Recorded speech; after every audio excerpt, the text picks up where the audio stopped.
కొత్త కారు కొన్న తర్వాత మీరు మ్యాక్సిమంగా ఎంతవరకు నడపగలరు అంటే ఎన్ని కిలోమీటర్ల వరకు? 1 లక్ష, 2 లక్షలు లేదా మ్యాక్సిమం 3 నుండి 4 లక్షల కిలోమీటర్లు నడపచ్చు. కానీ ఒక వ్యక్తి బహుశా తన జీవితంలో వేరే పని లేనట్లుగా డ్రైవింగ్ చేయడానికి మాత్రమే ఉన్నాడు.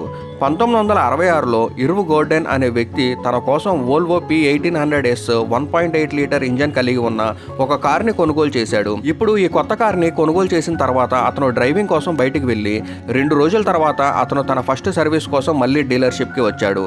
ఇర్వ్ గోర్డెన్ తన జీవితంలో చరిత్ర సృష్టించాల్సి వచ్చింది. దానికోసం అతను వోల్వోని 50 లక్షల కిలోమీటర్లు నడిపాడు.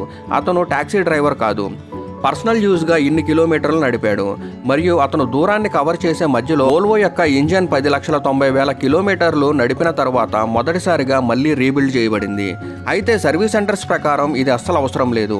ఆ తర్వాత 2009లో పిస్టన్లో సమస్య రావడంతో రెండోసారి కారు ఇంజన్ రిపేర్ చేయబడింది.